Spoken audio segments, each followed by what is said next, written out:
18వ వచనం దయచేసి చదవండి. యెషయా గ్రంథం 8వ అధ్యాయము 18వ వచనం.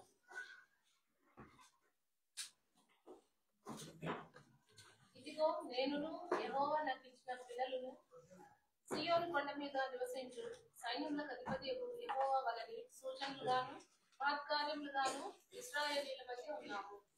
ప్రార్థన చేద్దాం.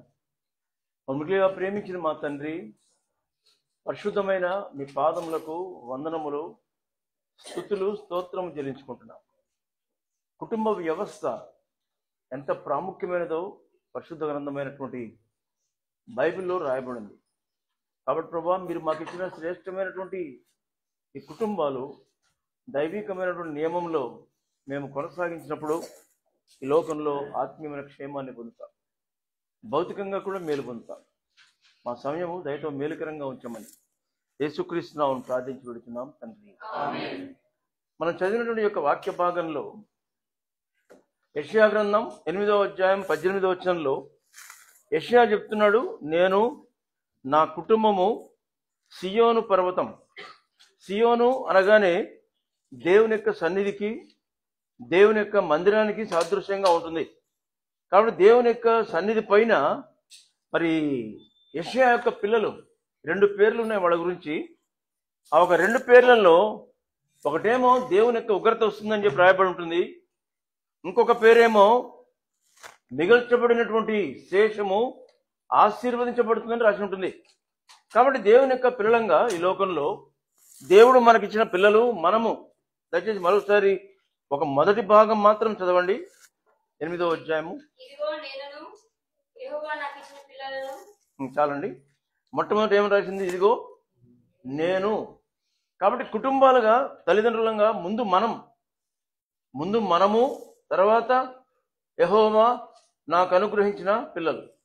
కాబట్టి ముందు తల్లిదండ్రులంగా మనము ఆత్మీయంగా ప్రభువుకు నమ్మకంగా జీవించడం ద్వారా మనము, తర్వాత మన పిల్లలు కూడా సియోను పర్వతం లేకపోతే దేవుని యొక్క మందిరం, దేవుని యొక్క సన్నిధిలో మహత్కార్యములుగా, సూచనలుగాను ఉంటామని రాయబడింది. సూచన అంటే ఏంటంటే డైరెక్షన్ చూపించే ఒక బోర్డు లాంటిది.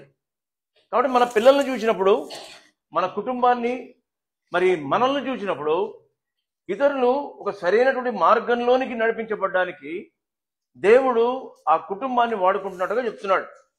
కాబట్టి దేవుడు నీ కుటుంబాన్ని కూడా సూచనలుగా, మహత్కార్యములుగా ఉంచాలన్నది దేవుని యొక్క దయగల ఉన్నతమైన ఉద్దేశం. ఈ రాత్రి సమయంలో ప్రాముఖ్యమైనటువంటి రీతిగా మనం నేర్చుకోవాల్సిన ప్రాముఖ్యమైన విషయం ఏంటంటే, ఆత్మీయమైనటువంటి అభివృద్ధి మన కుటుంబంలో మేలు పొందాలంటే, వింటున్నారా, ఆత్మీయంగా మనం మేలు పొందాలంటే ఇంటిని వదిలేసి నా పిల్లలు అక్కడ ఇంట్లో ట్యూషన్లలో ఉన్నారు, లేకపోతే ఇంట్లో చదువుకుంటున్నారు, నేను నా భార్య మాత్రం వచ్చినాం అంటే కుదరదు. దేవుని యొక్క పిల్లలంగా మనమందరము కుటుంబంలో ఉన్నప్పుడే, వింటున్నారా, మనమందరము పిల్లలు, తల్లిదండ్రులు కుటుంబంలో ఉండి ప్రార్థన చేస్తున్నప్పుడు, మరి దేవుని యొక్క సన్నిధిలో గడుపుతున్నప్పుడు అక్కడ కుటుంబానికి ఆత్మీయమైన క్షేమం ప్రారంభించబడుతుంది. కుటుంబాన్ని ఇంటి దగ్గర వదిలిపెట్టేసి లేకపోతే మనం మందిరంలోకి వచ్చిన రావడం ద్వారా ఆత్మీయమైన క్షేమం ప్రారంభించబడదు. కాబట్టి మొట్టమొదటిగా ఆత్మీయమైనటువంటి క్షేమం ఎక్కడ లభిస్తుందంటే, మనము దేవుని యొక్క మరి బిడ్డలంగా, కుటుంబంగా ఇంట్లో మనం కలిసి ప్రార్థన చేస్తున్నప్పుడు, కలిసి జీవించేటప్పుడు. మరి ముఖ్యంగా అనేక సార్లు భర్త ఇంటికి రాగానే భార్య స్వేచ్ఛ కోల్పోతుంది. తలుపు కొట్టంగానే లేకపోతే బెల్ కొట్టే విధానాలు కూడా కొంతమంది ఉంటాయి. కొంతమంది టింగ్ టింగ్ అని కొడతారు, కొంతమంది 2 సార్లు కొడతారు, కొన్నిసార్లు చాలాసేపు కొడతారు. కాబట్టి ఎవరు బెల్ కొడుతున్నారో తెలిసిపోతుంది. నీ భర్తనా లేకపోతే ఎవడన్నా బయట కొరియర్ కూడా లేకపోతే గ్యాస్ కూడా అన్నది ఆ బెల్ కొట్టడంలోనే తెలిసిపోతుంది మనకు. కాబట్టి బెల్ ఎప్పుడైతే భర్త కొడతాడో, బా వచ్చాడరా నాయన అనుకుంటుంది భార్య. నేను చెప్పేది నిజమే. చాలా కుటుంబాల్లో వచ్చినాడు, హాయిగా ఉన్నాం ఇంతసేపు, ఆ ఆఫీసులోనే కొద్దిసేపు పడుకున్నా బాగుంటుండే, ఇంటికి వస్తాడు, వచ్చినప్పటి నుంచి తలకాయ తింటాడు, కాఫీ తీసుకురా, టీ తీసుకురా, ఏమి తిని ఉప్పు తక్కువ వేసినావు, దానిలో ఉప్పు కారం ఎక్కువ వేసినావు, ఈ రకమైనటువంటి తలకాయ తింటుంటాడు అన్నటువంటి అభిప్రాయంతో భార్య ఉంటుంది అనేక సార్లు. పిల్లలు పరిగెత్తుతారు, ఒకడు ఆ బెడ్రూమ్లోకి, ఒకడు ఈ బెడ్రూమ్లోకి. వాడు తండ్రి రాగానే. అది నిజమైనటువంటి సంతోషకరమైనటువంటి కుటుంబం కాదు. సంతోషకరమైన కుటుంబం ఏంటంటే కుటుంబ సమేతంగా తండ్రిని ఆహ్వానించాలి. ఉదయం నుండి తండ్రి ఆఫీస్కి వెళ్ళాడు, సాయంకాలం అప్పుడు అలసిపోయి ఇచ్చాడు, పిల్లలు అందరూ వెళ్ళి తండ్రిని ఆహ్వానించగలిగినటువంటి ఆప్యాయతలు డెవలప్ కావాలి. ఒకవేళ మీ ఇంట్లో ఎవరైనా మీరు రాగానే వాళ్ళ ముఖాలు చూస్తే మనకు అర్థమైపోతుంది, ఏంట్రా వీడు మళ్ళీ వచ్చాడని చెప్పి అన్నట్టుగా ఉంటుంది. కొన్నిసార్లు వాళ్ళ ముఖాలు ఇష్టం లేనప్పుడు అట్లే ఉంటారు కదా. భార్య కానీ భర్త కానీ వాళ్లకు సరైనటువంటి అండర్స్టాండింగ్ లేకపోతే ముఖాలు మారుతూ ఉంటాయి. అటువంటి పరిస్థితుల మధ్యలో దేవుని యొక్క సన్నిధి ఉండదు. కాబట్టి దేవుని యొక్క పిల్లలంగా దేవుడు మనకి ఇచ్చినటువంటి ఈ మొట్టమొదటి ప్రాముఖ్యమైనటువంటి స్థలం ఏంటంటే కుటుంబం, మందిరం కాదు. గుర్తుపెట్టుకోండి, క్రైస్తవ సహవాసము రెండవ విషయం. క్రైస్తవ విశ్వాసులంగా మన కుటుంబంలో ఆత్మీయత ప్రారంభించబడాలి. దాని తర్వాత దేవుని యొక్క మందిరంలో, అంటే రక్షింపబడిన తర్వాత. రక్షింపబడకముందు మనం ఇంట్లో ప్రార్థన చేసుకోలేం కదా. నువ్వు రక్షింపబడ్డావు, ప్రభువుని అంగీకరించినావు, నీ పిల్లలు సండే స్కూల్కి వెళ్తున్నారు, ఒక ట్రాక్లోకి వచ్చారు, దైవికమైన ట్రాక్లోకి వచ్చారు. వారు ఆత్మీయంగా మేలు పొందవలసినటువంటి స్థలం మొట్టమొదటిగా ఇల్లు, గృహం. కాబట్టి గృహాన్ని ఎవరు కూడా నిర్లక్ష్యపడడానికి లేదు. కాబట్టి మొట్టమొదటిగా మరి 30వ అధ్యాయము సామెతల గ్రంథంలో ఎవరి బాధ్యతలు ఉన్నాయండి? అక్కడ సామెతల గ్రంథం 30వ అధ్యాయంలో ఎవరి బాధ్యతలు ఉన్నాయి? స్త్రీ యొక్క లేకపోతే భార్య యొక్క బాధ్యతలు ఉన్నాయి. 31వ అధ్యాయం.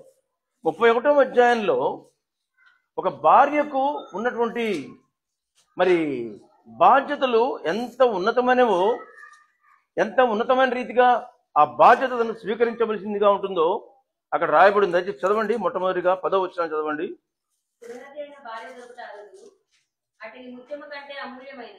కాబట్టి గుణవతి అయిన భార్య అంటే అర్థం ఏంటంటే రక్షింపబడినటువంటి భార్య, ప్రభువును అంగీకరించినటువంటి భార్య. అదే సమయంలో ప్రభువును అంగీకరించిన తర్వాత దైవికమైనటువంటి జీవితాన్ని జీవించే భార్య దొరకడం అనేది ఈజీగా దొరుకుతుందని రాసింది. అక్కడ ఈజీగా దొరికేది కాదు, అది అరుదు అని రాయబడింది. కాబట్టి దేవుడు కూర్చున్నప్పుడు మనందరి జీవితాల్లో దేవుడు మనకిచ్చిన భార్య గుణవతి అని మనం చెప్పగలం. నా మటుకు నేను చెప్పగలను, మీలో అనేక మంది చెప్పగలరు, చాలామంది చెప్పలేరు. అయితే నీ జీవితంలో, మన జీవితంలో దేవుడు ఇచ్చినటువంటి భార్య, దేవుని చిత్తంలో వివాహం చేసుకున్న తర్వాత దేవుడు నీకు ఇచ్చిన భార్య ఈ లోకంలో ఏ ఆస్తి కంటే కూడా, ఏ విధమైనటువంటి సదుపాయం కంటే, ఐశ్వర్యం కంటే కూడా నీ భార్య నీకు విలువైనది. ఈ విషయాన్ని మనం జ్ఞాపకం చేసుకోవాలి. అట్టిది ముత్యము కంటే అమూల్యమైనది రాయబడింది. తర్వాత మరి ఆమెకున్నటువంటి మొట్టమొదటి ధన్యత ఏంటండి? చదవండి 11వ వచనము.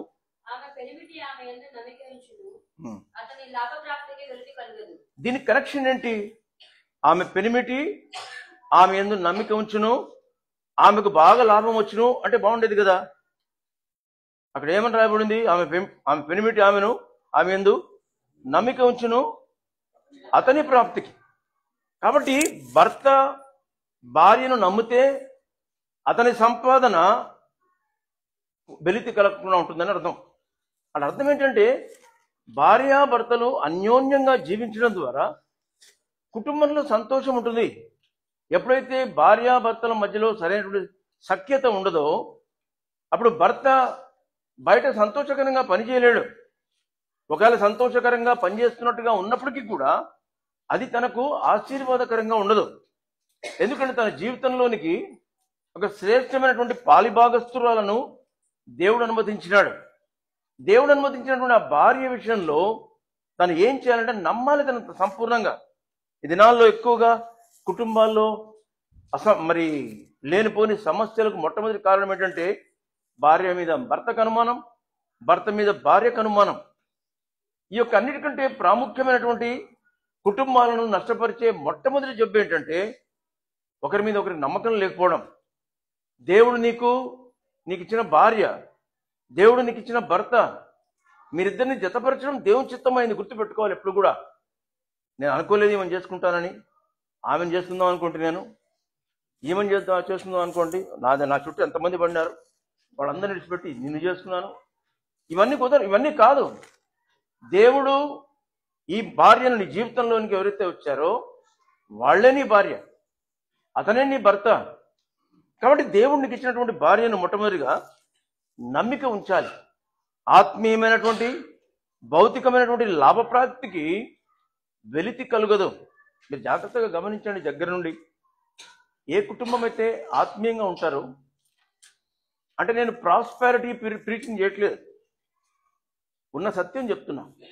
ఏ కుటుంబం అయితే దేవుణ్ణి ప్రేమించే కుటుంబంగా ఉంటుందో ఆ కుటుంబాన్ని చూడంగానే వీళ్ళు నెమ్మదిగా ఉన్నారు, వాళ్ళ కుటుంబం నెమ్మదిగా ఉంది, దేవుడు వాళ్ళకి ఇచ్చిన సంపాదన వారికి తృప్తికరంగా ఉన్నట్టుంది, వాళ్ళ పిల్లలు నెమ్మదిగా ఉన్నారు, అట్లా కనపడిపోతూ ఉంటుంది మనకు. కాబట్టి దేవునికి నమ్మకంగా ఉండి ఈ రకమైన లాభం కొరకు నమ్మకంగా ఉండకూడదు. అక్కడ రాయబడ్డ మాట ఏంటంటే, దైవికంగా క్రీస్తుకు నమ్మకంగా క్రీస్తు సరైన సంబంధం కలిగి జీవిస్తే వచ్చే లాభం ఏంటంటే, ఇక్కడ రాయబడ్డ మాట, ఆమె పెనిమిటి ఆమె మీద నమ్మిక ఉంచును, అతని లాభ ప్రాప్తికి వెలితి కలగదు. ఈ కనెక్షన్ చూడాలి. మనము భార్య విషయంలో నమ్మకం ఉంచినప్పుడు, నమ్మకం అంటే వేరే వేరే విషయాలు నమ్మకమని కాదు, అన్ని విషయాల్లో. నా భార్యకి పని చెప్పాను, నా భార్య చేసి తీరుతుంది తప్పకుండా, నా భార్య ఇట్లా చెప్పింది కాబట్టి నేను తప్పకుండా ఈ పని పూనుకున్నప్పుడు నా భార్య ఇంట్లో ప్రార్థన చేస్తుంటుంది, నా భార్య ఆత్మీయురాలు, తను చెప్పే సలహా కరెక్ట్గా ఉంటుంది అని నమ్మగలిగినటువంటి ఆత్మీయ స్థితి స్త్రీ లేకపోతే భార్యకు కలిగినటువంటి వారుగా ఉండాలి. ఆత్మీయురాలైనటువంటి భార్యను సంపూర్ణంగా మనం నమ్మవచ్చు. ఎందుకంటే దేవుడు అటువంటి భార్యను దేవుడు నీ జీవితంలోకి అనుమతించాడు, నీ జీవితాన్ని ఆశీర్వదించడానికి. తర్వాత 12వ వచనం చదవండి.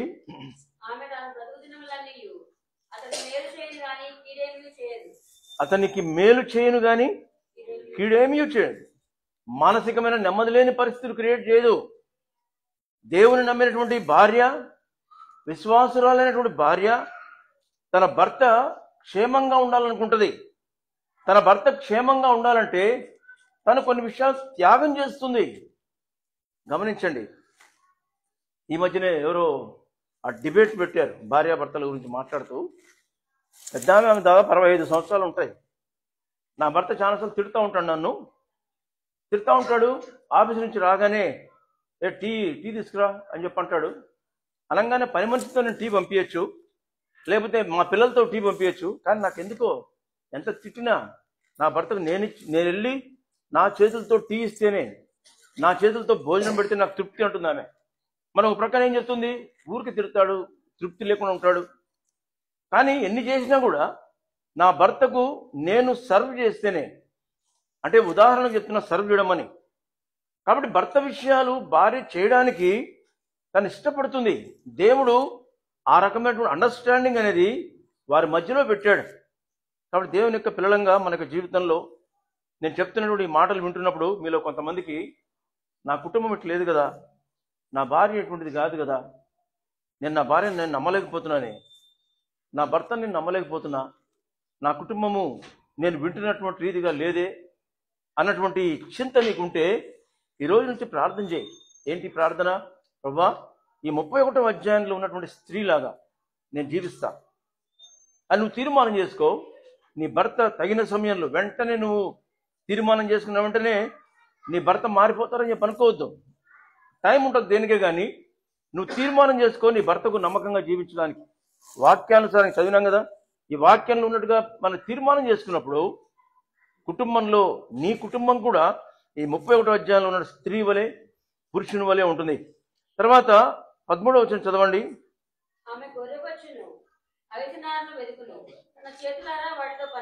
కాబట్టి తన చేతులారా పనిచేస్తుంది, సోమర్తనంతో ఉండొత్తను. తర్వాత 14వ వచనం చదవండి.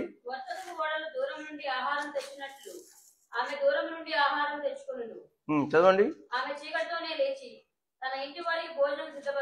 కాబట్టి ఇవన్నీ కూడా గుణవతి అయినటువంటి భార్య యొక్క జీవితంలో ఉండే లక్షణాలు. కాబట్టి ఈ సమయంలో విశ్వాసులుగా ఈ లక్షణాలు కలిగినటువంటి స్త్రీగా ఒక భార్యగా నువ్వు ఉన్నట్లయితే నీ యొక్క పరిస్థితులు ఈ రకంగా ఉన్నాయా అని పరీక్షించుకోవాలి. నువ్వు ఒకవేళ నువ్వు ఇదే విధంగా నేను ఉన్నాను నేను అని నువ్వు చెప్పగలిగితే నీ కుటుంబాన్ని దేవుడు విడిచిపెట్టాడు. గుర్తుపెట్టుకో, నీ కుటుంబాన్ని, నీ పిల్లలను దేవుడు ఎప్పుడు కూడా విడిచిపెట్టాడు.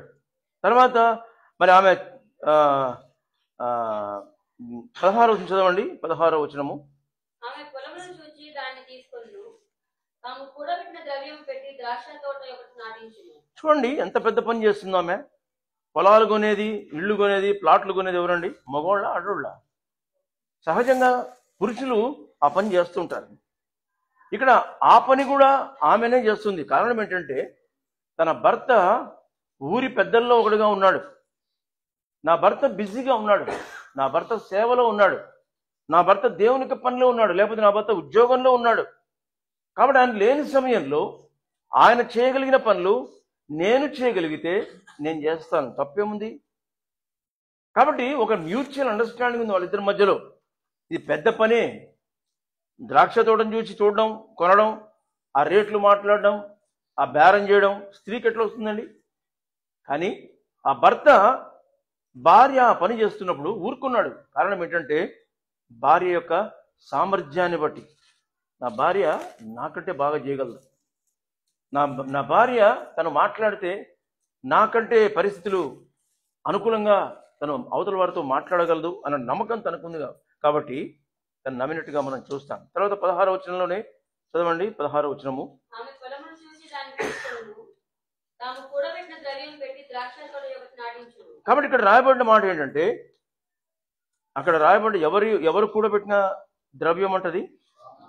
తాము అంటే ఏంటి అర్థం? వాళ్ళిద్దరు కలిసి డబ్బు విషయంలో కూడా వాళ్ళకి ట్రాన్స్పరెన్సీ ఉందన్నమాట. వాళ్ళిద్దరు కలిసి కూడబెట్టిన ద్రవ్యం పెట్టి ద్రాక్ష తోట ఒకటి నాటించును. కాబట్టి కొన్నిసార్లు చాలామంది స్త్రీలకు సపరేట్గా డబ్బాలు ఉంటాయి. అది కారం డబ్బాలో కానీ, ఉప్పు డబ్బాలో కానీ, చింతపండు డబ్బాల్లో ఇంటికాడ పెట్టుంటారు భర్తకు తెలియకుండా. భర్తలు కూడా తెలుసు కొన్నిసార్లు డబ్బులు అయిపోయినప్పుడు ఎక్కడ దాచిపెట్టు కరెక్ట్గా అక్కడే చేయబెడతారు. భార్యకు ఆశ్చర్యం, నేను ఎట్లా చేసాడు డబ్బా అని. కాబట్టి దేవుని యొక్క పిల్లలంగా ట్రాన్స్పరెన్సీ ఉండాలి ఫైనాన్షియల్ మ్యాటర్స్లో. భార్యపాటికి భర్త అకౌంట్ వేరు, భార్యపాటికి భర్త వేరు, భార్యపాటికి భార్య వేరు, భర్తపాటికి భర్త వేరు అన్నటువంటి అన్న స్థితి ఇక్కడ లేదు. వాళ్ళకి ట్రాన్స్పరెన్సీ ఉన్నట్టుగా మనం చూస్తాం. వాళ్ళిద్దరు కలిసి ఆ కార్యాన్ని చేస్తున్నట్టుగా మనం చూస్తాం. కాబట్టి తర్వాత ఇంకా మిగతా అనేక లక్షణాలు ఉన్నాయి. 21వ వచనం చదవండి. తన ఇంటి వారికి చలి తగులునని భయపడదు, ఆమె ఇంటి వారందరూ రక్తవర్ణ వస్త్రము ధరించిన వారు. కాబట్టి తన ఇంటి వారి యొక్క యోగక్షేమాలు, తన భర్త, తన పిల్లలు రక్తవర్ణపు వస్త్రాలు అంటే అర్థం ఏంటంటే మరి చాలా ఖరీదైనటువంటివి, బ్రాండెడ్ డ్రెస్సులు అనమాట. తన భర్త సమాజంలో ఉంటాడు కాబట్టి తన భర్త తక్కువ కాకూడదు. దేవుడు మాకు ఇచ్చినంతలో శ్రేష్టమైనటువంటి డ్రెస్సులు కూడా తనే కొంటున్నట్టుగా మనం చూస్తాం. పిల్లలకు, తన భర్తకు తనే తీర్మానం చేస్తున్నట్టుగా మనం చూస్తాం. చాలాసార్లు షాపుకు పోతాం అనుకోండి, మనం అంటే నా సంగతి చెప్తున్నా, ఏదైనా కొనుక్కోవడానికి పోతే కొనుక్కోవాలంటే భయం. అన్ని జాగ్రత్తగా చూసి కొనుక్కుని ఇంటికి వెళ్ళంగానే ఇదేంటి చూడకి ఇచ్చావే, ఇది వెనకంతా చూసావా, చినిగిపోయింది వెనక, మనకు కనపడం అంతసేపు చూసుంటే. కాబట్టి ఏం చేస్తాం, కొన్ని రోజుల తర్వాత ఎందుకురా నాయన అని ప్రతిసారి పోయేటప్పుడల్లా భార్యను వెంట పెట్టుకొని పోతే సరిపోతుంది, మనకు తెలియదు అంతా. అన్ని విషయాల్లో కూడా అంతే.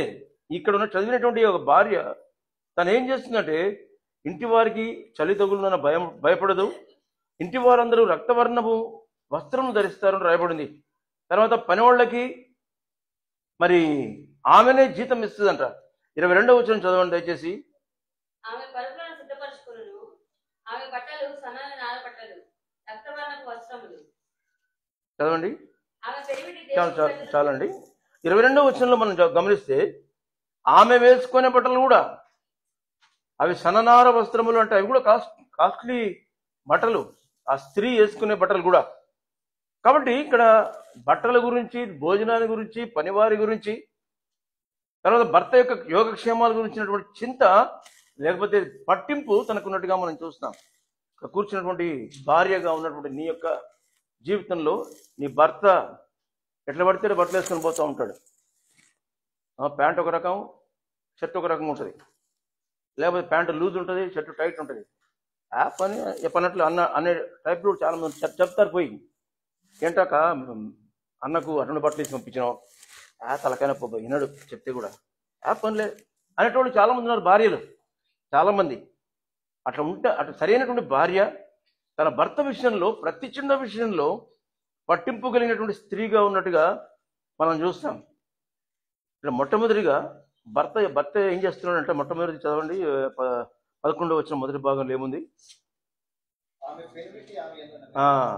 ఒక్కటి, ఇన్ని బాధ్యతలు చేస్తుంటే, ఇన్ని బాధ్యతలు భర్త చేస్తుంటే, క్షమించండి, భార్య చేస్తుంటే, భర్త చేసే పనులు ఒకటి, ఆమె యందు నమ్మకం ఉంచుతాడు. 2వ 23వ వచనం చదవండి. ఆమె పెనిమిటి పెద్దలతో కూడా కూర్చుంటాడు.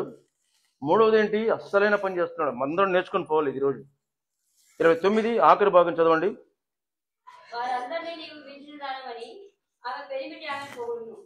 కాబట్టి ఇది నేర్చుకోవాలా. ప్రతి పురుషుడు, ప్రతి భర్త నేర్చుకుంటే జీవితం హాయిగా ఉంటుంది.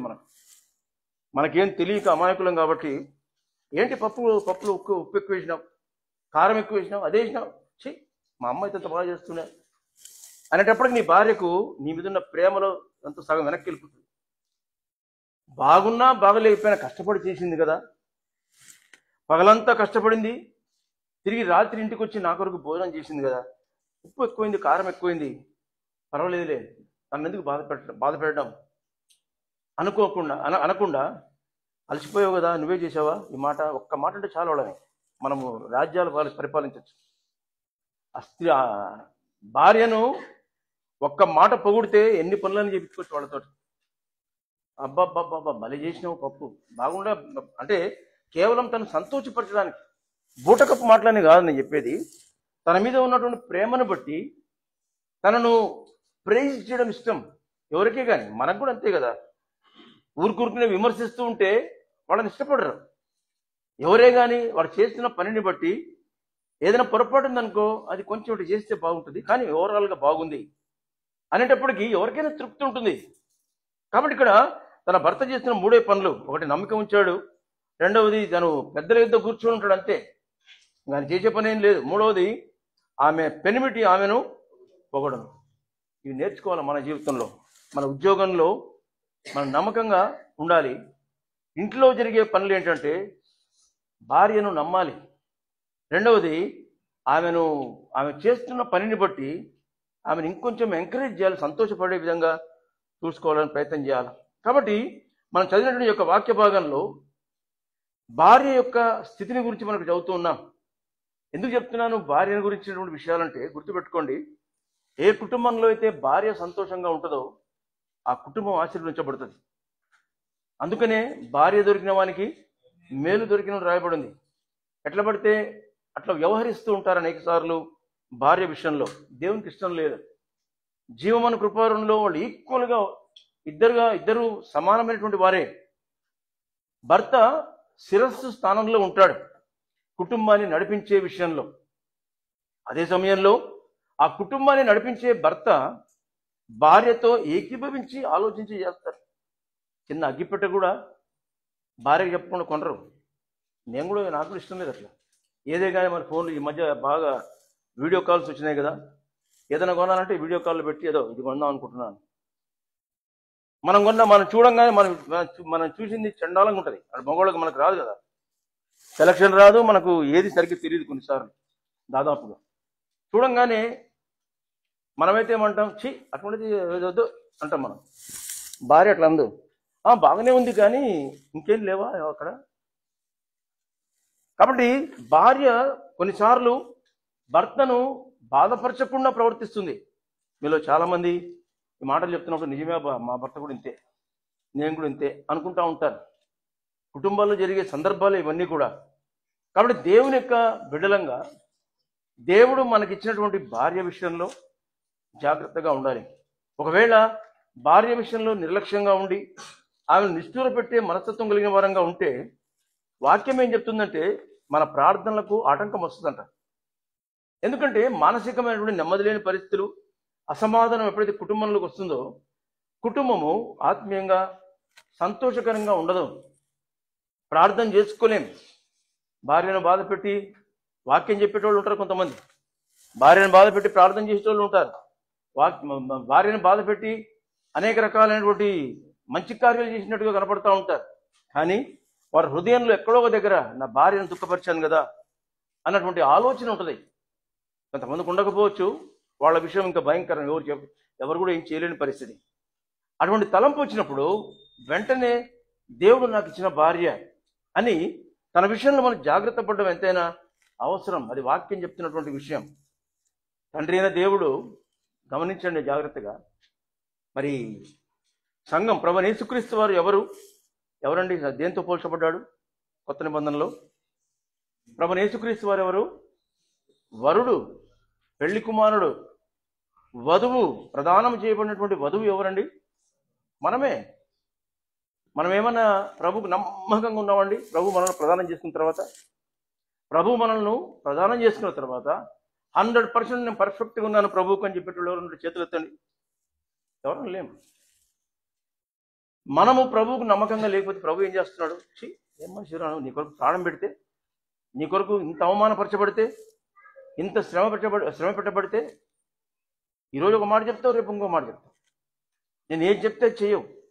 వాక్యం చదివినప్పుడు నీతో మాట్లాడతాను, సరే అంటావు. ప్రార్థన చేసి బయటికి వెళ్తావు, నీ పాటికి నువ్వు జీవిస్తావు. నేను నీతో కలిసి ఉండలేను అనే దేవుడు ఆ యొక్క భార్య లేకపోతే వధువు అయినటువంటి సంఘాన్ని వదిలేస్తున్నాడా? చెప్పండి సహోదరులు. ముఖ్యంగా మనము ప్రభువుకు ఏమాత్రం నమ్మకంగా లేము.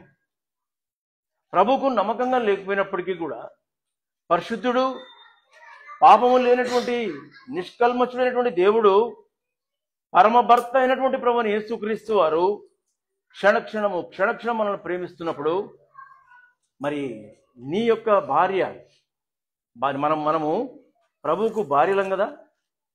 భౌతికంగా రియల్ లైఫ్లో ఇక్కడ భూలోకంలో దేవుడు నీకు ఇచ్చినటువంటి భార్య విషయంలో తను అనేక విషయాల్లో బలహీనమైన ఘటము అని రాయబడింది బైబిల్లో. ఈ బలహీనమైనటువంటి విషయాల్లో తను బలహీనంగా ఉన్నప్పుడు, ఏం బలహీనమన్నా ఆమె సంగతి మీకు తెలియదు. నోరు తెరిచిందంటే ఆమె మాట్లాడినట్టు ఎవరు మాట్లాడలేరు. ఏలుకేస్తే కాలుకేస్తుందన్నా, కాలుకేస్తే ఏలుకేస్తుందన్నా, ఆమెతో ఏం మాట్లాడలేమన్నా. ఇవన్నీ ఉన్నా కూడా నీవు నీ భార్యను క్షమించాల్సిందే, నీ భార్యను ప్రేమించాల్సిందే. అందుకనే ప్రభు ఆయన వరుడుగా సంఘము నిన్ను నన్ను మరి పెళ్లి కుమార్తెగా పోల్చుకున్నాడు. ఆ రకంగా ఓర్చుకుంటాం మనమని. అంత ఓర్చుకోవాల్సిన అవసరం ఏం లేదు. పాపం ఏదో ఈ లెవెల్లో చెప్పాల్సిన అవసరం లేదు. దేవుడు మనకిచ్చిన భార్య విషయంలో అనేక విషయాల్లో వాళ్ళు మనకు అనుకూలంగానే ఉంటారు. మనకు అనేక సార్లు భార్యతో ఏ రకంగా మనం ఉండాలి, ఏ రకంగా తనతో దైవికమైనటువంటి జీవితాన్ని గడపాలనేటువంటి తెలియక మనం సొంతగా ఆలోచన చేస్తాం. కాబట్టి మన యొక్క కుటుంబాలు ఒక ట్రైనింగ్ సెంటర్గా ఉంటాయి. గమనించండి, క్రైస్తవ కుటుంబాలు ఆత్మీయమైనటువంటి శిక్షణా స్థలాలుగా ఉండాలి. ఎఫెసీ పత్రిక 6వ అధ్యాయం 4వ వచనంలో, ఎఫెసీ పత్రిక 6వ అధ్యాయము 4వ వచనం తెచ్చి చదవండి. మనందరికి తెలిసినటువంటి వాక్యం ఏంటంటే, తండ్రులారా మీ పిల్లలకు కోపం రేపక ప్రభు యొక్క శిక్షలోను బోధలోను వారిని పెంచుడు. కాబట్టి ఇక్కడ శిక్షలో బోధలో వారిని పెంచాలి. అది దేవుడు మనకి ఇచ్చినటువంటి బాధ్యత. ఆ విధంగా చేయడం ద్వారా ఏమవుతుంది? 22వ అధ్యాయము సామెతల గ్రంథం 6వ వచనంలో ఆ విధమైనటువంటి దైవికమైనటువంటి మార్గంలో పెంచడం ద్వారా ఏం జరుగుతుంది చదవండి.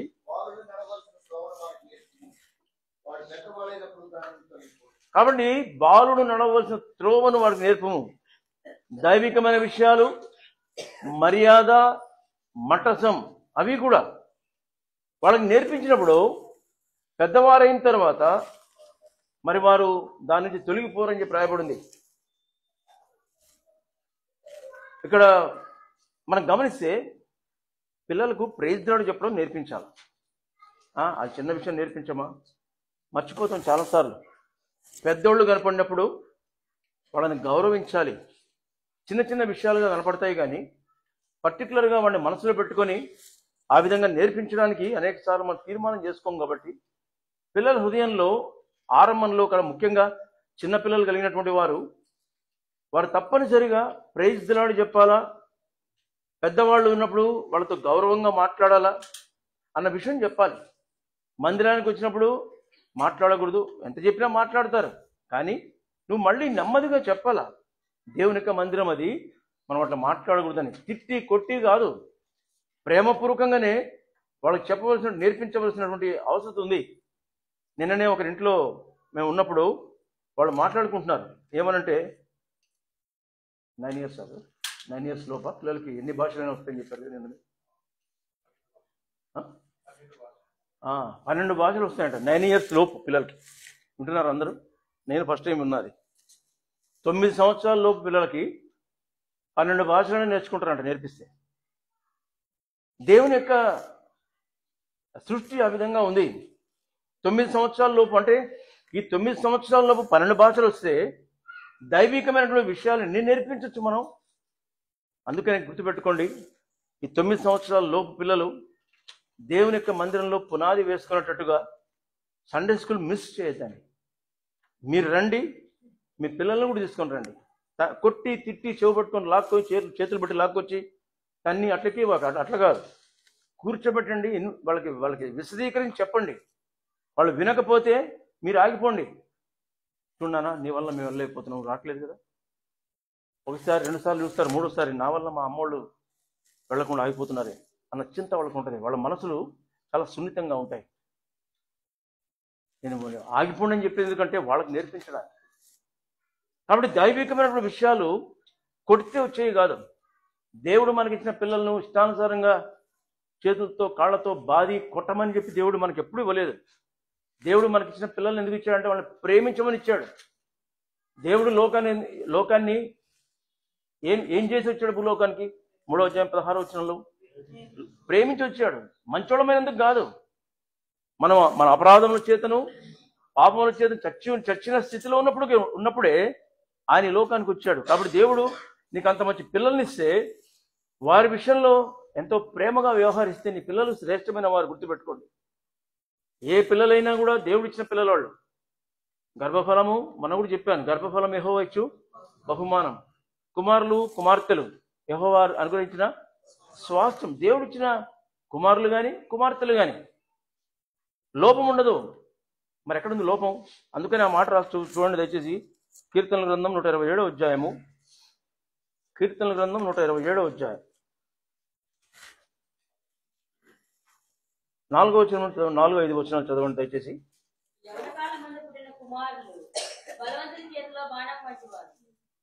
చదవండి. వారితో తన అంబుల కొద్ది నింపుకున్న వాడు ధన్యుడు. అట్టి వారు సిగ్గుపడగా గుమ్మములో తమ విరోధులతో వాదించుదురు. యవన కాలమందు పుట్టిన కుమారులు ఎవరు? జాగ్రత్తగా వినండి, ఈ మాట మీకు మేలుకరంగా ఉంటుంది. బలవంతుని చేతిలోని బాణములు వంటి వారు. ఎవరు ఈ లోకంలో బలవంతుడు? ఈ లోకంలో బలవంతులు ఎవరండి? ఈ లోకంలో ఎవరు బలవంతులు? ఎవరు? విమానులు గారు, బలవంతులు ఎవరు? ఏమండి, దేవుడు ఒకడే బలవంతుడు, ఇంకెవరు లేరు బలవంతుడు. దేవుడిని మించిన బలం కలిగినటువంటి వారు ఎవరు లేరు. భూలోకంలో ఎవరి బలం కూడా దేవుని యొక్క బలంతో పోల్చడానికి అవకాశం లేదు. కాబట్టి మనం ఇక్కడ రాయబడి ఏంటి? బలవంతుని చేతిలోని.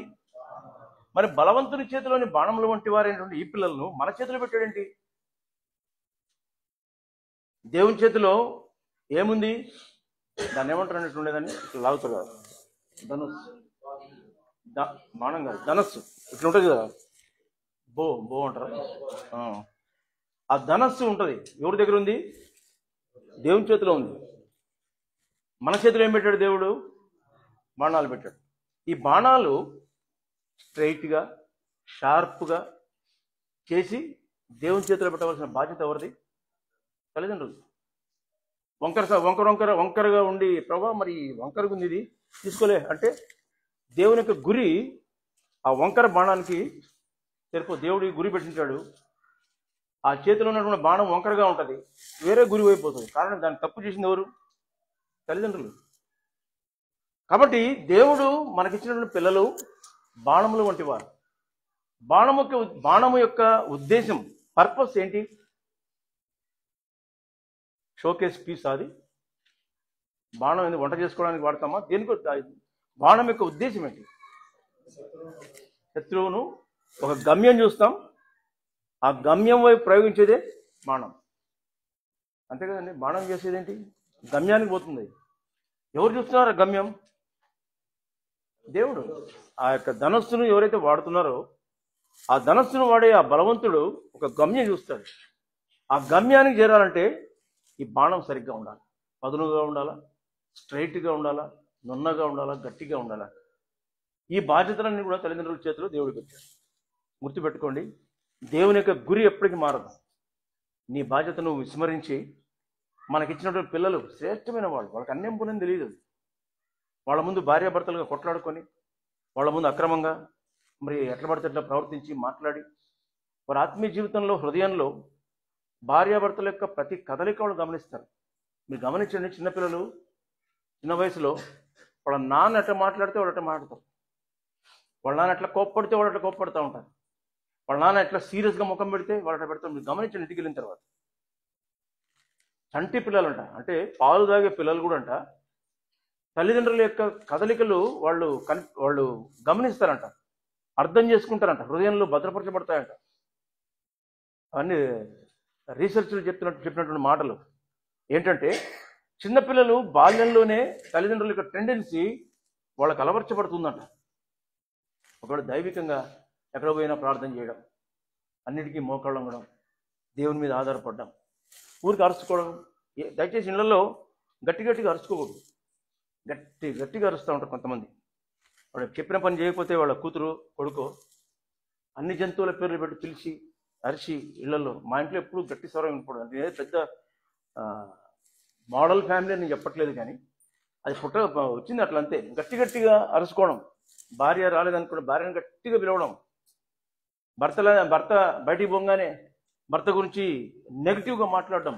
ఎవరు ఉంటారు అప్పుడు మధ్యలో? మీ మధ్యలో పిల్లలు ఉంటారు. గమనించండి, పిల్లలు ఏం చేస్తే వాళ్ళకేం తెలియదు అనుకోపాకండి. చిన్నపిల్లలు వాళ్ళు మీ యొక్క రియాక్షన్స్ అన్నీ వాళ్ళు గమనిస్తారు. వాళ్ళ మనస్సులు కూడా అదే రకంగా డెవలప్ అవుతాయి. కాబట్టి ఈ విషయాలన్నీ కూడా మనసులో పెట్టుకోండి. దేవుడు ఇచ్చినటువంటి ఈ యొక్క ధన్యకరమైనటువంటి పిల్లలు ఆ బలవంతుడైనటువంటి దేవుని చేతిలో ఆ ధనుస్సు ఉంది. బాణములుగా ఉన్నటువంటి మన పిల్లలు శ్రేష్టమైన వారు. మనము దేవునికి ఒక బాణాన్ని దేవుని చేతిలో పెడితే, ప్రభా నాకు చేతనైనంత నా పిల్లల్ని పెంచుకున్నా, ఇదో ఈ బాణాన్ని నీ చేతిలో పెడుతున్నా ప్రభా అంటే, ఆ బాణానికి గురి పెట్టేది ఎవరు? నీ ప్రభు. నీ పిల్లలు డాక్టర్ కావాలా, ఇంజనీర్ కావాలా, సైంటిస్ట్ కావాలా, లేకపోతే పలాని కావాలన్నది దేవుడు ఆల్రెడీ నిర్ణయించాడు. తల్లిదండ్రులుగా మన యొక్క బాధ్యత ఏంటంటే వాడిని నీట్గా, బలంగా, షార్ప్గా గమ్యాన్ని ఉపయోగించినప్పుడు దేవుడు సరైన రీతిగా దేవుని చేతిలో పెడితే దేవుడు వారిని వాడుతాడు. మన పిల్లల్ని ఎవరిని కూడా దేవుడు విడిచిపెట్టాడు. మరోసారి చదవండి 4వ వచనం.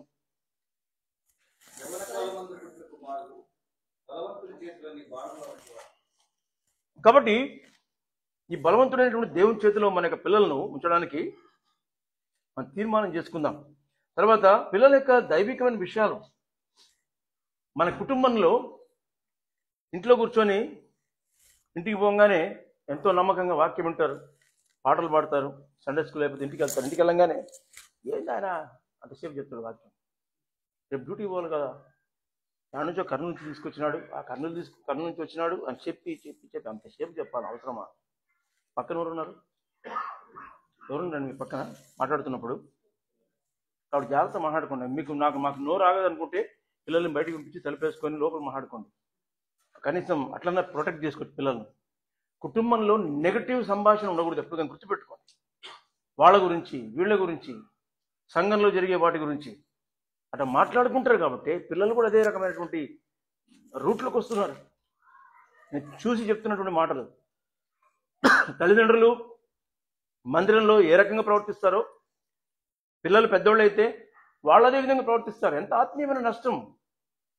బలవంతుడైనటువంటి దేవుడు మన పిల్లల్ని సరిగ్గా ప్రయోగించాలనుకున్నప్పుడు వారి సరైన రీతిగా ప్రభు చేతిలో పెట్టలేకపోతున్నారు. కాబట్టి దేవుడికి ఇచ్చినటువంటి జ్ఞానాన్ని బట్టి దైవికంగా జీవించాలని ప్రయత్నం చేస్తున్నాం.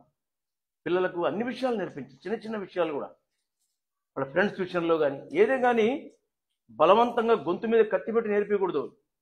అట్లా నేర్పించామంటే నేర్చుకోరు వాళ్ళు. వాళ్ళకి ఏదే కానీ కన్విన్స్ చేయాలి.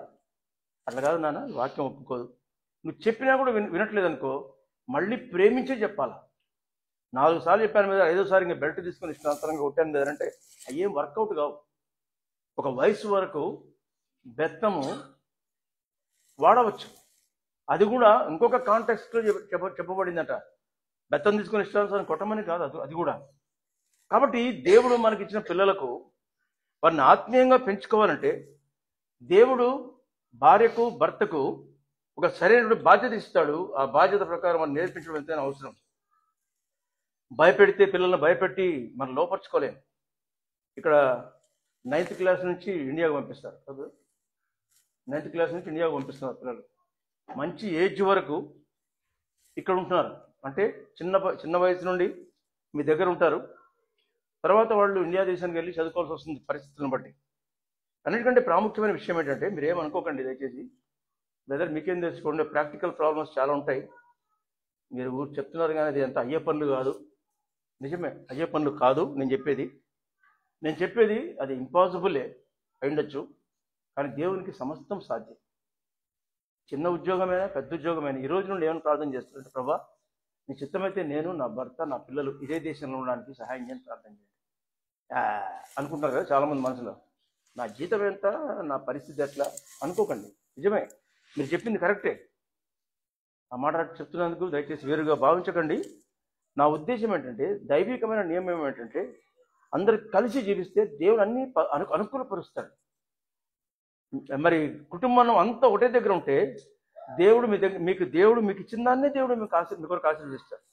కనీసం రహస్యంగానే ప్రార్థన చేసుకోండి, ప్రభు ఆయన ఎవరో చెప్తున్నాడు కుటుంబం అంతా ఒకటే దగ్గర ఉంటే బాగుంటుందంట. బతికేది కొద్ది కాలం. ఈ కొద్ది కాలము కుటుంబంతో కలిసి జీవిస్తే ఆ సంతోషం వేరు. కొంతమందిని మన పిల్లలను దేవుని యొక్క ఉన్నతమైన ఉద్దేశం కొరకు ఆయన సిద్ధపరచచ్చు. అంటే మేము ఇక్కడ ఉండి వాళ్ళు ఇండియా దేశంలో ఉంటే మరి బాగుపడరా, లేకపోతే క్షేమకరంగా ఉండదా అంటే తెలుసు, కరెక్టే, అది దేవుడు చేయగలడు. కానీ వాక్యానుసారం సిద్ధాంతం ఏంటంటే, ఇచ్చిన జీవితాన్ని కుటుంబంతో గడపడానికి ప్రయత్నం చేయండి. అది దేవుడు మీకు ఇచ్చిన భారం. కాబట్టి దేవుని యొక్క మార్గంలో నివసించే పిల్లలు వారి లోకరీతిగా కూడా దేవుడు వారిని ఏది తక్కువ చేయడు. దానియేలు, షడ్రక్, మెషక్, అబేద్నెగోలు వారు బబులోను బానిసత్వంలోకి వచ్చినప్పుడు, బబులోను బానిసత్వంలోకి వచ్చిన తర్వాత వారికి శ్రేష్టమైన భోజనం ఇవ్వబడింది. వారికి శ్రేష్టమైన భోజనం ఇవ్వబడినప్పుడు వారు దాన్ని తినడానికి ఇష్టపడలా. ఏజ్ 16-17 ఇయర్స్ ఉంటుంది వాళ్ళకి, అంతే. 16-17 సంవత్సరాలు ఈ వయసు కలిగిన చిన్న పిల్లలు బానిసలుగా ఉంటే సరైన భోజనాలు ఉండవు, వసతి ఉండదు. దేవుడు వారి యొక్క మంచితనాన్ని బట్టి ఒక మంచి ఏర్పాటు చేశాడు, మంచి భోజనం. ఏ భోజనం? రాజభోజనం. మరి వాళ్ళు తీసుకోలేదు, తినడానికి ఇష్టపడలేదు. గొప్ప త్యాగం. మనుషుల యొక్క బుద్ధికి అర్థం కానటువంటి గొప్ప త్యాగం చేశారు ఈ చిన్న పిల్లలు. ఎవరికి భయపడి? ఒక దేవునికి భయపడి. కారణం ఏంటండి? వాళ్ళ ఆ రకమైనటువంటి తీర్మానానికి ఇప్పటికే మీకు తెలిసి ఉండొచ్చు. వారు ఆ ఐగుప్తు యొక్క విగ్రహార్పితమైనటువంటి భోజనాన్ని తినకుండా మరి తీర్మానం చేసుకోవడానికి గల కారణం ఏంటి? తల్లిదండ్రులు వాళ్ళకి నేర్పించారు. బలవంతుని చేతిలోని బాణములుగా చేసి సిద్ధపరిచి, నా కుమారుడు, నా కుమార్తె ఐగుప్తు యొక్క బానిసత్వంలోకి పోతున్నారు, కానీ ఆ బాణాన్ని సిద్ధపరిచి పంపించారు. అది ఎక్కడికన్నా పోని, బానిసత్వంలోకి పోని, పరాయి దేశంలోకి పోని, ఎక్కడికన్నా పోని, నా కుమారుణ్ణి ఆ బాణాన్ని స్ట్రైట్గా, బలంగా, షార్ప్గా సిద్ధపరిచాను, దేవుడి చేతిలో పెట్టాను. ఇప్పుడు దేవుడు నా కుమారుని, కుమార్తెను వాడబోతున్నాడు. ఎక్కడ? భలే వాడినాళ్లే, బానిసత్వంలోకి పోతున్నారు వాళ్ళు, ఏం వాడతాడు దేవుడు అని లోకం అనుకుంటుంది. భయపడపాకండి. దేవుడు మీరు పెంచినటువంటి మీ పిల్లల విషయంలో దేవుని యొక్క గమ్యం ఎప్పటికీ మారదు. నీ పిల్లలను దేవుడు ఎప్పుడు విడిచిపెట్టాడు. మోషే బాల్యంలో ఎంత చిన్న వయసు, ఆ దినాల్లో మరి 5-6 సంవత్సరాలు, 7 సంవత్సరాలకు కూడా, 7 సంవత్సరాల వరకు కూడా పిల్లలు పాలు తాగేవాళ్ళు అంట తల్లి దగ్గర ఆ దినాల్లో. కొంతమంది 10 సంవత్సరాల వరకు కూడా పిల్లలు పాలు తాగేవాళ్ళు ఆరంభ దినాల్లో, ఐగుప్తు ఆ దినాల్లో. అప్పుడు అమ్రాము యొకోబేదులు మోషే తల్లిదండ్రులు మరి ఆ చిన్న వయసులో ఏం నేర్పించారో ఏమో మనకు తెలియదు. మోషేకు ఏం నేర్పించారో ఏమో మనకు తెలియదు. ఆ చిన్న మోషే ఏమనుకున్నాడండి, ఎప్పుడు 40 సంవత్సరాలు మెచ్యూరిటీ, పూర్తిగా మెచ్యూరిటీ వచ్చిన తర్వాత మా వాళ్ళందరూ బానిసలబా, దేవుడు నాకు హాయిగా రాజకుమారుడిలాగా ఇచ్చినాడు, ఇంకేం పర్వాలేదులే అని చెప్పి అనుకుని ఎంజాయ్ చేసే టైం అది. చదవండి 11వ అధ్యాయం 24 వచ్చినాము. మోషే పెద్దవాడైనప్పుడు విశ్వాసమును బట్టి ఐగుప్తు ధనం కంటే క్రీస్తు విషయమైన నింద గొప్ప భాగ్యం ఎంచుకుంది. అల్పకాలము పాపభోగం కంటే దేవుని ప్రజలతో శ్రమ అనుభవించడం మేలని యోచించి మరే కుమారుడి యొక్క కుమారుడిని తీసుకున్నటకు ఒప్పుకొనలేదు. ఎలాగనగా అతడు ప్రకటనగా కలగబోవు బహుమానమందు దృష్టి ఇచ్చాను. కాబట్టి చూడండి, రాజభోగాన్ని అనుభవిస్తున్నటువంటి మోషే, ఈ రాజభోగాన్ని అనుభవిస్తున్న మోషే ఏమీ చూడనటువంటి దేవుని యొక్క బహుమానం, కలగబోవు బహుమానం ముందు దృష్టించినాడు. ఇంత దూరము ఆ దృష్టిని నిలపడానికి కారకులు ఎవరంటే అమ్రాము యొకోబేదులు. కానీ మోషే యొక్క తల్లి గురించినటువంటి ప్రస్తావన ఎక్కువ కనపడుతుంటుంది. కాబట్టి పిల్లల యొక్క హృదయంలో నాటుకోవాలంటే, పిల్లల హృదయంలో దైవికమైన విషయాలు వాళ్ళకు అర్థమయ్యేటట్టు చెప్పగలిగినటువంటి సామర్థ్యం మగవాళ్ళ కంటే, భర్త కంటే భార్యకు ఎక్కువ ఉంటుంది. మీరు చూడండి, గమనించండి. మీరు వాక్యాన్ని ఎవరైనా లోకంలో ఉండే పెద్ద పెద్దవాళ్ళు, అబ్దుల్ కలాం కూడా ఒకసారి చెప్తున్నాడు, మా అమ్మ నాకు ఇది చెప్తుండే. లోకంలో ఉన్నతమైనటువంటి స్థితిలో ఉన్నటువంటి వాడు, లోకంలో ఎంత గొప్పోళ్ళనే కానీ వాళ్ళు ఏదైనా సాక్ష్యం చెప్పమంటే వాళ్ళ అమ్మల గురించి చెప్తారు, వాళ్ళ అమ్మల గురించి చెప్తారు. బలహీనమైన ఘట్టం. కొంతమంది తల్లులు అయితే మరి కేవలం చదువుకునే వాళ్ళు కూడా ఉండరు. కానీ ఆ తల్లి చెప్పే మాటలు పిల్లల హృదయంలో భద్రపరచబడతాయి. భర్త లేకపోతే తండ్రి తన కుటుంబాన్ని మేనేజ్ చేస్తాడు. పిల్లల హృదయాలతో మాట్లాడగలిగింది తల్లి. ఆ రకమైనటువంటి సామర్థ్యం దేవుడు తనలో పెట్టాడు. చూడండి, పొద్దున్నే లేయంగానే టీ తీసుకురమ్మా అంటాడు భర్త. అప్పుడే లేచింటాడు. ఈమెమో 5 గంటలకే లేచింటుంది. 5 గంటలకు లేచి వంట చేసి ఉంటుంది. ఈలోపు వంట చేస్తున్నప్పుడు పాలోడు వస్తే పాలు తీసుకుంటుంది. మళ్ళీ ఈలోపు కురియర్ వాడు వస్తే వాడు కురియర్ వాడు దగ్గర అవి తీసుకుంటుంది. ఈలోపు ఫోన్లు వస్తుంటాయి. మళ్ళీ ఎవరి ఫోన్లు? భర్తవే. ఆయన రెస్ట్ తీసుకుంటున్నాడు కదా, ఆయన ఫోన్లు కూడా ఆమె అటెండ్ అవుతుంది. తర్వాత పేపర్ వాడు వస్తే పేపర్ తీసుకుంటుంది. ఈలోపు వంట చేస్తుంటుంది. పిల్లలకి క్యారియర్ కడితే అప్పుడు లేస్తాడు చిన్నగా. అంటే మీరు కొంతమంది అట్లా కాదులేండి, ఆమె కంటే ముందు లేచిన వాళ్ళు ఉంటారు. మామూలుగా జరిగేది చెప్తున్నాను. అప్పుడు లేచిన తర్వాత టీ తీసుకురా అంటాడు. టీ తీసుకొచ్చి కొంచెం చక్కెర ఎక్కువైతే, ఏంటి చక్కెర ఎక్కువ, వేరే తేపు. మళ్ళీ ఈ రకమైన వాళ్ళు, ఈ రకంగా ఉండేవాళ్ళు కూడా చాలామంది ఉంటారు. గమనించండి, స్త్రీ ఒకేసారి ఇన్ని పనులు, ఇప్పుడు చెప్పాం కదా లిస్ట్ అంతా. పొద్దున్నే లేస్తుంది, పాలు తీసుకుంటుంది, వంట చేస్తుంది, పేపర్ రోడ్డు దగ్గర పేపర్ తీసుకుంటుంది. అన్ని పనులు ఒకటేసారి చేసే మానసికమైనటువంటి శక్తి స్త్రీలో ఉందంట, పురుషుల్లో లేదంట. మనం ఒకటేసారి అన్ని పనులు విసుకుమాను, కొంచెం ఏదైనా జరిగితే అక్కడ లేని విసుకుమాను. మగవాళ్ళు అందరికంటే. స్త్రీ ఒకటేసారి బ్యాలెన్స్డ్గా ఉండి, కోపం ఉంటుంది మరి ఆమెకు కూడా. ఆమె కోపం, ఆమె దేవుళ్ళే కాదు కదా, కోపం ఉంటుంది, అన్నీ ఉంటుంది. కానీ ఎంతో బ్యాలెన్స్గా సిచ్యువేషన్ డిస్టర్బ్ అయిపోద్ది ఇప్పుడు అని జాగ్రత్తగా మెయింటైన్ చేయగలిగిన కెపాసిటీ దేవుడు స్త్రీలో పెట్టాడు, గుర్తుపెట్టుకోండి. కాబట్టి పిల్లలు వాళ్ళ హృదయంలో ఏదైనా నాటుకోవాలంటే వాళ్ళు తల్లి చెప్పే మాటలు ఎక్కువ ఉంటాయి. తల్లి చెప్పే మాటలు హృదయంలో భద్రపరచబడతాయి. మా పిల్లలు 2 అమెరికాలో ఉంటారు. ఈరోజు ఇప్పుడు వచ్చి దాదాపు 9 రోజులు అవుతుంది. ఒక్కడు ఫోన్ చేయలేదు. ఆడు ఉంటాము ఇండియాలో ఉంటే, ఏదో పొద్దున్నే వాళ్ళమ్మ ఏదో పనిలో ఉంటే టక్కని వాళ్ళమ్మ ఫోన్ లిఫ్ట్ చేసి, ఏంట్రా బాగున్నారంటే, మమ్మీ లేదా, డాడీ ఫోన్ ఎత్తాడు కదా, డాడీ బాగున్నారా, ఏం లేదు. అంటే నా మీద ద్వేషం ఉందని కాదు, ఆ రకమైనటువంటి స్వేచ్ఛ, ఆ రకమైనటువంటి ఇది తల్లికి పిల్లలకు ఉంటుంది, మగ పిల్లలకు ఇంకా ఎక్కువ ఉంటుంది తల్లి విషయంలో.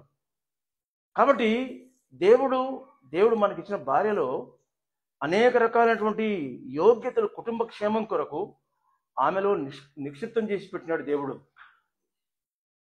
దేవుడు ఇచ్చినటువంటి ఈ కుటుంబ వ్యవస్థ. భర్తగా చూశాం కదా ఇందాక, అంత పెద్ద అధ్యాయంలో అన్ని బాధ్యతల్లో మూడే బాధ్యతలు. ఒకటేమో ఆమె నమ్ముతాడు, రెండవది పెద్దల దగ్గర కూర్చుంటాడు, మూడవది ఆమెను పొగుడుతుంటాడు. 3 ఉండవు కొన్నిసార్లు మనకు. కాబట్టి దేవుని యొక్క పిల్లలంగా దేవుడు మనకిచ్చినటువంటి పిల్లలను ఆత్మీయంగా పెంచుకోవడానికి ప్రయాసపడదాం. కాబట్టి ముఖ్యంగా సహోదరులు, భార్యగా ఉన్నటువంటి సహోదరి, మీ యొక్క బాధ్యత ఎక్కువగా ఉంటుంది. ఎందుకంటే ఎక్కువైనటువంటి సామర్థ్యం దేవుడు మీలో పెట్టాడు. కాబట్టి ఇప్పుడు సమయం అయిపోతుంది, ముగిస్తున్నాను. కాబట్టి మన యొక్క బాధ్యతలు సహోదరులంగా, భర్తగా, భార్యగా దేవుడు మనకిచ్చినటువంటి స్థలంలో, బాధ్యతల్లో ప్రభు కొరకు జీవించడానికి ప్రయత్నం చేద్దాం. చిన్న ప్రార్థన చేస్తాం. ప్రభా, మీరు మమ్మల్ని వివాహితులను చేసినారు, మంచి కుటుంబాలను ఇచ్చినారు. మా పిల్లలు శ్రేష్టమైనటువంటి వారు, వాళ్ళ ఏ లోపం లేదు. అంత మంచి పిల్లల్ని మాకు ఇచ్చినారు. వాళ్ళకున్నటువంటి కొన్ని అలవాట్లు, ప్రవర్తన విధానం, అవిధేయత, వాళ్ళ ఫెయిల్యూర్స్ అవన్నీ చూసుకొని ఏంటి నాకు ఇటుంటాడు, ఇప్పుడేంటి నా మాట మీద ఏమైపోతాడు, ఈ చింతపడతాం. కాబట్టి ప్రభా, మా పిల్లలు మీరు ఇచ్చిన పిల్లలు.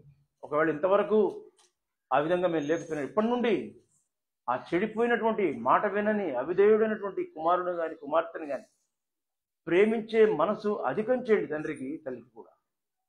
వారు ఎంత దుర్మార్గంగా జీవించినా కూడా ప్రేమపూర్వకంగా వారిని దగ్గరికే తీసుకొని మరి వారికి నెమ్మదిగా వాక్యానుసారంగా చెప్పడానికి ఆ సామర్థ్యం తల్లిదండ్రులు దయచేయండి. చిన్నపిల్లలు వారి హృదయంలో నాటబడవలసిన వాక్యము ఇప్పుడే ఉంది. ఈ సమయంలో వారు సరిగ్గా వాక్యం చేత నాటబడితే హృదయంలో వారి జీవితం ఇంకా శ్రేష్టమైనది. బలవంతులైన మీ చేతిలో బాణంలో వంటి ఈ పిల్లలను పెట్టడానికి మాకు కూడా సామర్థ్యం దయచేయండి. మా కుటుంబాలను భద్రపరచమని యేసుక్రీస్తు నామమున ప్రార్థించి వేడుచున్నాం తండ్రి.